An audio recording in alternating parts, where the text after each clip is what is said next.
So you want to take part in a game jam. Whether you've taken part in game jams before or are new to them entirely, this will give you an overview of what they are, why you should do them, and tips for taking part. Game jams are essentially a timed development session. Similar to our Crayta streams, where we create a game in a couple of hours, game jams task you with taking an idea from game to reality in a fixed amount of time. Typically, game jams last between 48 and 72 hours over a weekend, but can vary drastically from 1 hour to several months. The point of these time constraints is to encourage efficient creation. So, why do them? Game jams are great for taking an idea you've had for a while and quickly making it into a playable prototype. And you might prefer to work on this idea by yourself, but you'll often find it much easier and a more social experience to build with others.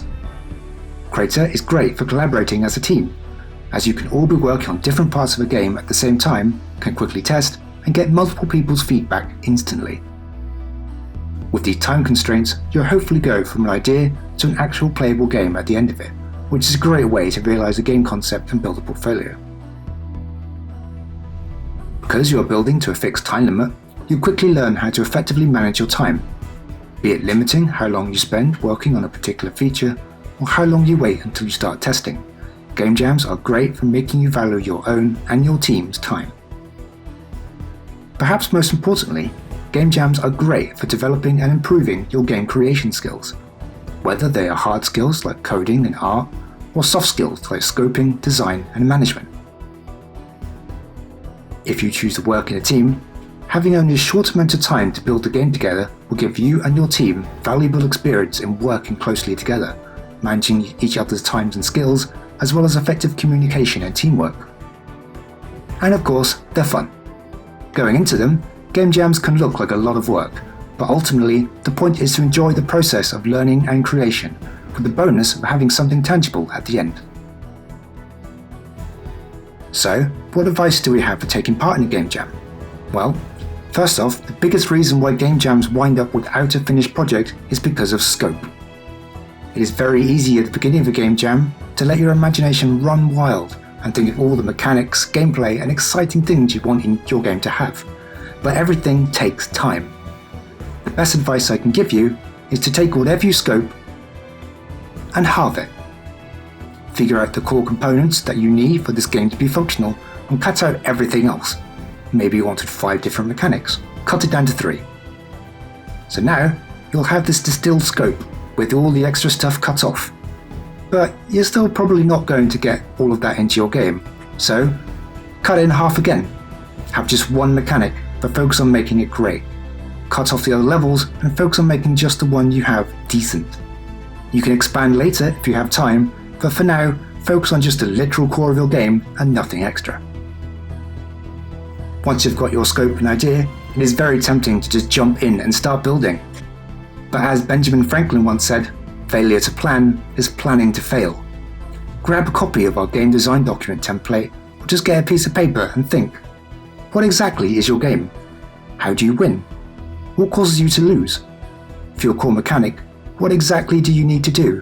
What code needs writing? What assets need building? Who will do each of these things? Ask yourself all of these questions and make sure you know the answers before even starting to create, and I guarantee you'll have a much better time. Leading on from these sage pieces of advice, focus on getting the core gameplay loop as quickly as possible. You can make things look polished and nicer later, but get a prototype as soon as possible. Instead of building a nice looking temple, just use a giant cube with bits cut out so you can get a sense of the scale, flow and visuals without much time investment. If your game involves winning by reaching a goal, get that goal in and the gameplay loop of starting, winning, ending and resetting. Using one of our starter templates will give you a core gameplay loop straight away and will make this process much easier. When creating, you can get invested and stuck on specific bits. Maybe trying to work out how to code a particular mechanic but keep hitting problems, or maybe you want to get the visuals of your world just right. But with such a limited amount of time, you need to manage it carefully. Set yourself a schedule. Maybe spend an hour max on designing, 2 hours on building that particular feature. If you find yourself still working after that time limit, stop and move on to the next thing if you can. This way, you won't accidentally end up spending all of your time on a single thing at the expense of the rest of your game. Playtest early and regularly. If you're focused on getting your core gameplay loop running, you can get your team, friends, or family to play your game and find bugs, get their feedback on what works and what doesn't, and help you make a better game. Rest. Game jams can be stressful and feel like a lot of work, but you need to have fun and just take breaks. Grab a cup of coffee, go for a walk, or watch an episode on Netflix. Just take time to unwind and relax, or you'll burn yourself out, which is not fun or helpful. Ask for help. It can be frustrating to be stuck on a particular coding issue or run into troubles whilst building your world. The community is here to help you.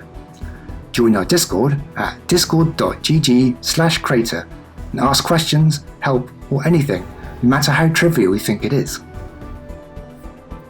Game jams are great for building a game idea into a real thing, but sometimes you're not able to finish your game in time, and that is okay. Having a working game at the end is just a bonus, but you've still got all the skills, experience you gained during the jam. Remember, it is about the journey, not the destination.